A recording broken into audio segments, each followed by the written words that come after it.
Good afternoon, everyone. Welcome to the weekly UTSA baseball press conference. Here we have head coach Pat Hallmark and junior outfielder Lane Hayworth.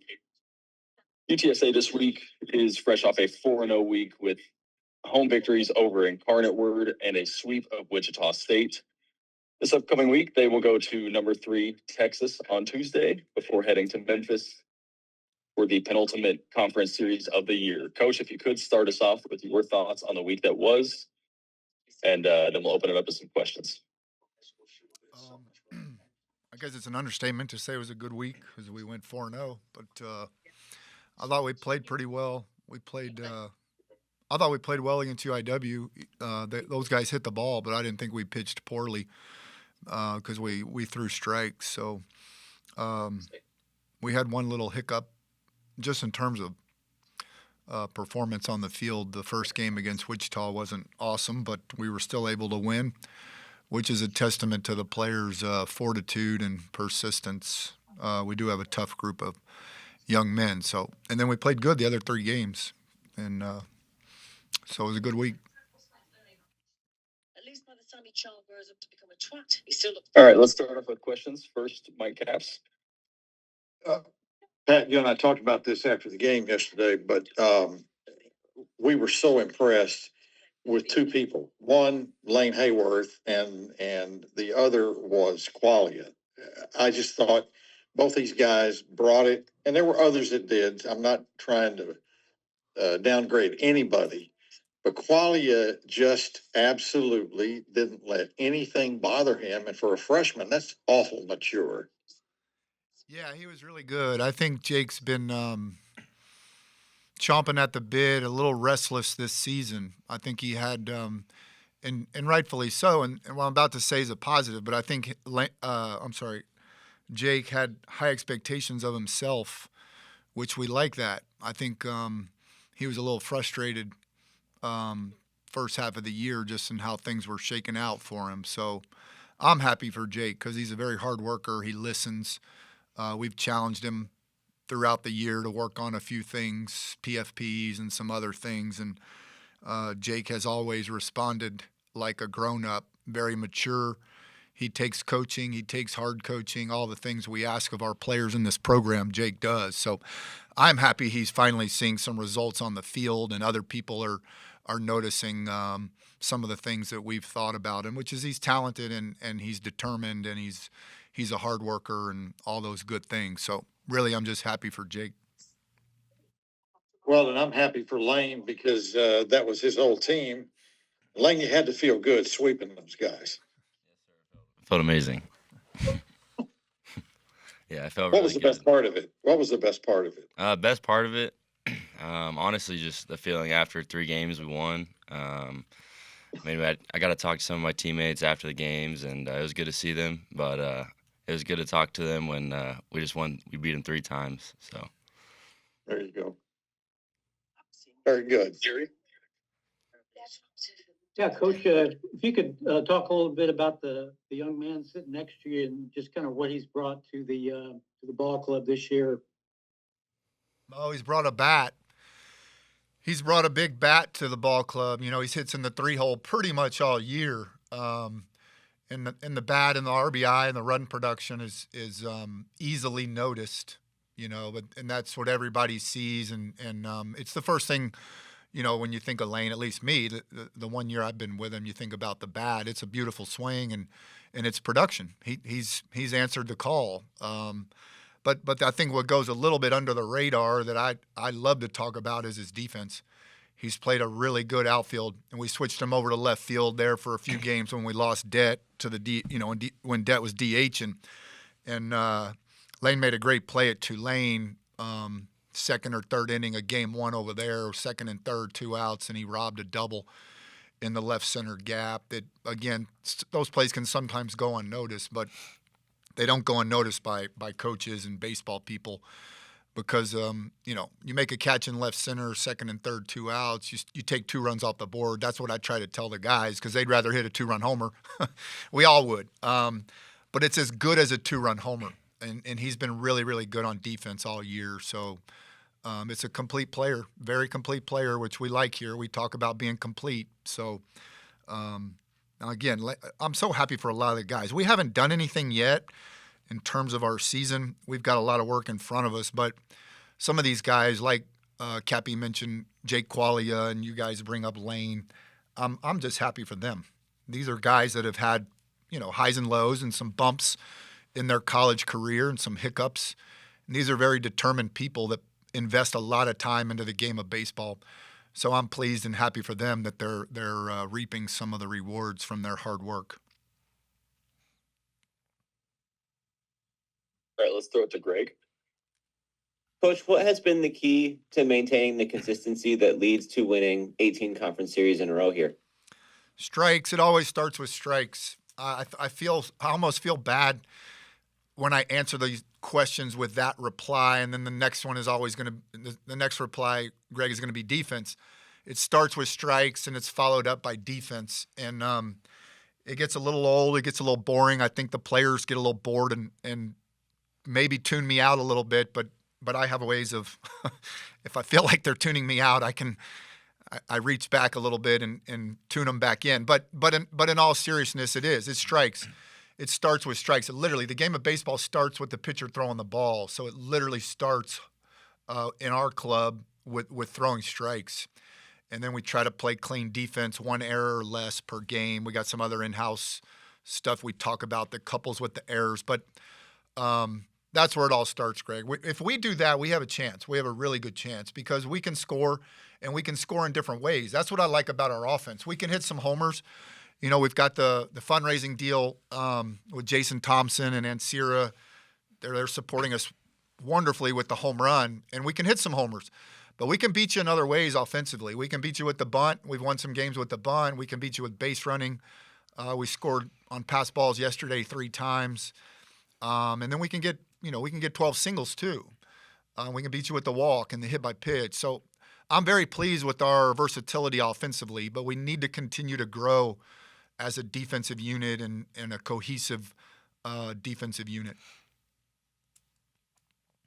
Lane, what's your perspective on that? Just what it takes week after week to get a good result and to keep building in the conference standings? Yeah, no, it takes hard work. I mean, we all put in a lot of time, a lot of effort to win games, and I think it's going to. I just think it's good that a team can come together and week after week, day after day, just come and compete. And now we're on a little roll right now, and hopefully we can keep it going for tomorrow.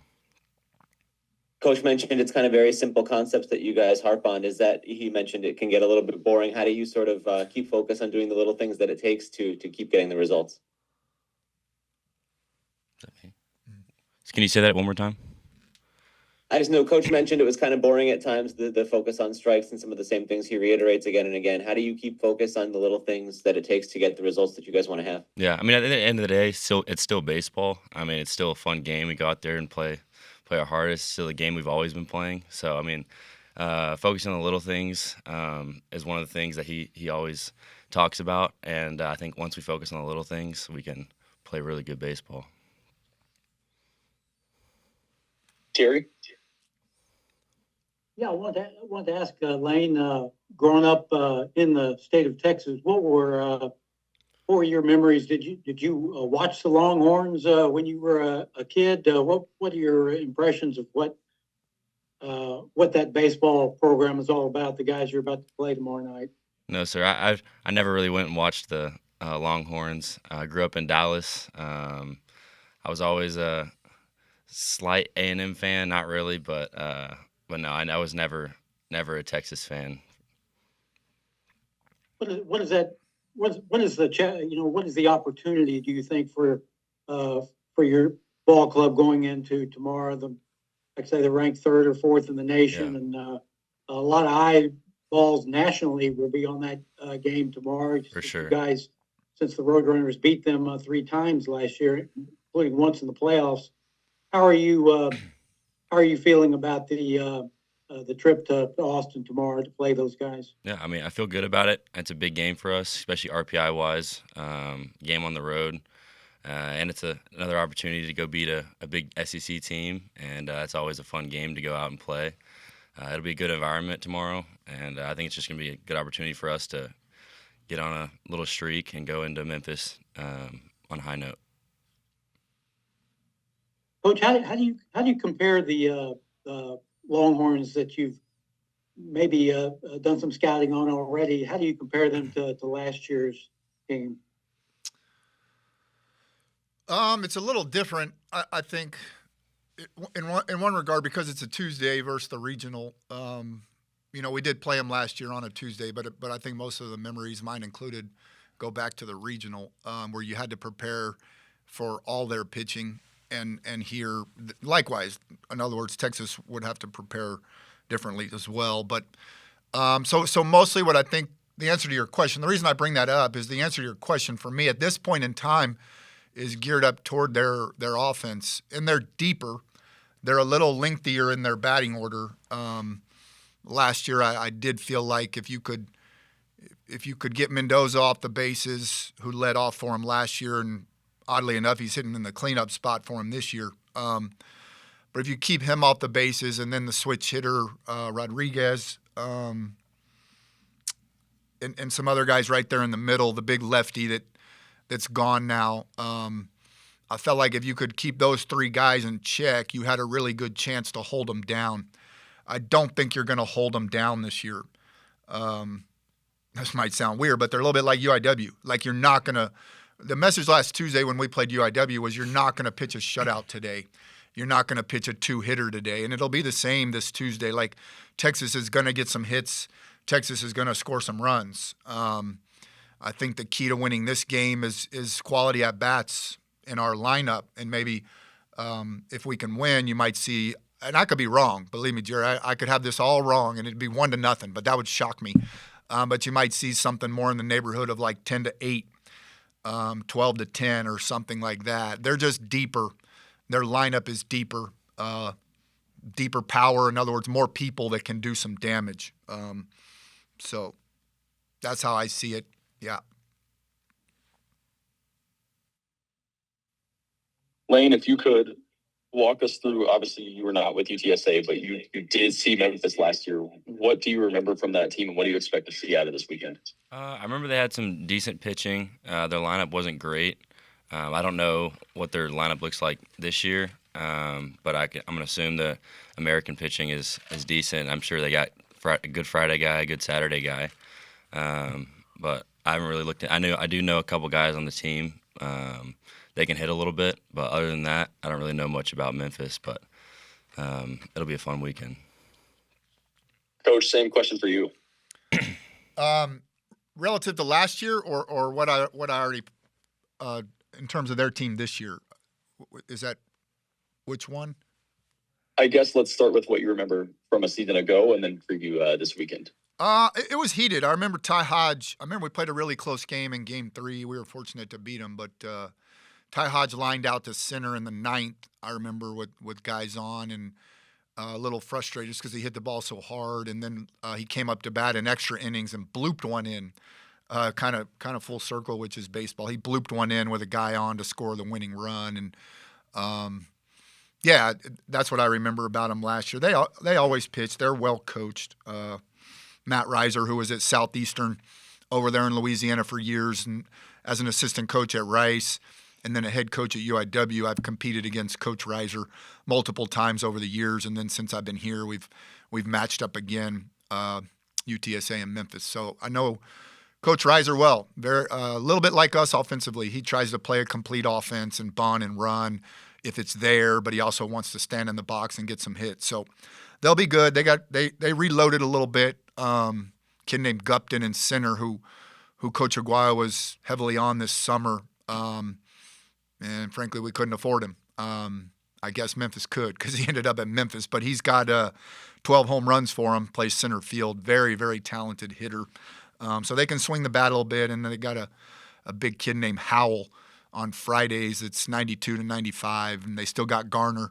Garner went last year on Friday, but they've moved him to Sunday. He's a pitchability right-hander, and then they got a lefty in the middle who keeps winning. I haven't scouted him yet, but I saw a little thing on social media that he's had 6 or 7 quality starts in a row, so he looks like a tough lefty there in the middle. That's if they pitch the same people they've been pitching. So yeah, we have already worked on him, and They're hot. Casey Dunn. I haven't talked to Casey. That's UAB's coach. I've not talked to Casey this week. He probably don't want to talk to me. But I generally talk to Casey quite often, and he brought up a good point. They were going to Memphis last week, and he said, "Dad, gummit, Pat, looks like me and you are getting Memphis when they're turning it around and starting to play better." And he's right. I'm sorry, they went to Memphis 2 weeks ago, but yeah, they're playing better. Their record's not wonderful, but they're playing their best baseball right now. So we'll see how we do. As you guys head down the stretch of the season here, how closely are you keeping an eye on the RPI and the path to an at-large berth in the tournament, that kind of stuff? Yeah, we look at it. I don't know about every day, but we're aware of it. At the end of the day, we don't control it. We control how we play. You don't even control every aspect of how you play, but we try to. It matters, right? Greg, like it has an impact on our lives. It has an impact on these guys' lives, and it's my job to put us in, give us our best chance to make this tournament. And I'm responsible for these 40 guys and hopefully putting them in a position to succeed. So we do pay attention to it. So yeah, and it's fine. I wish it was higher, but it's part of that is out of our control. Like our opponent's RPI is what it is. We're winning the games, in my opinion. We're winning the games that we should win, and even some that we shouldn't. I think we're overachieving. So I'm happy about that, and that's kind of what I keep my mind on. And we'll see where the RPI shakes out. If we can win the conference, which I don't mind talking about, it's a big if. We haven't done it, but we're in a position the last 2 weeks to possibly win it. If we can win the conference, a regular season conference championship will go a long way to putting us in the NCAA tournament, in my opinion. That's what history says. They definitely will look at the regular season conference championship along with the RPI. That championship will hold some weight. So that's really where we're mostly focused right now, is trying to win this thing. It's more fun to win. We all play to win. Since you're 8 years old, you keep score, you're playing to win. That's what my granddad would say. If we don't want to, all the participation trophies, and we used to call it the YMCA leagues and the select ball. I don't want to get off into that world, but as long as the scoreboard's on, we're playing to win and playing to come in first place. And then Lane, from your perspective, what would it mean for you guys to secure the regular season championship in the conference and get that top 2 seed in the conference tournament? Yeah, I mean, it's a huge goal that we have. It would be a great feeling to have. I mean, they won it last year, and we being on Wichita State last year, we were pretty much in last place, so it'd be a big step up this year to come in and win it in my first year here. So I'm really looking forward. Hopefully we can do that.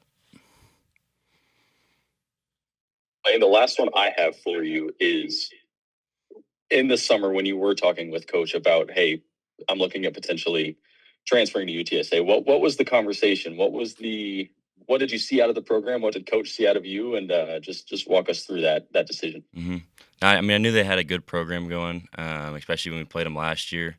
It wasn't fun playing them last year, especially at Wichita. They swept us, and I knew that it'd be a good opportunity for me to obviously come back to Texas, and I really just wanted an opportunity to come in and just show what I can do. And I thought that UTSA was a good place that I'd come in and do that. Coach, I think it's safe to say that's worked out. Oh, absolutely. We when we saw him, we liked his hitting mechanics, and he's done nothing short of overachieve from our expectations, our being Coach Aguayo and I. So, yep. Awesome. Well, I see no other questions at this time. Gentlemen, thank you both. Best of luck this week, and we'll see you next Monday at 12:30. Thanks, guys. Thank you. Y'all have a good week.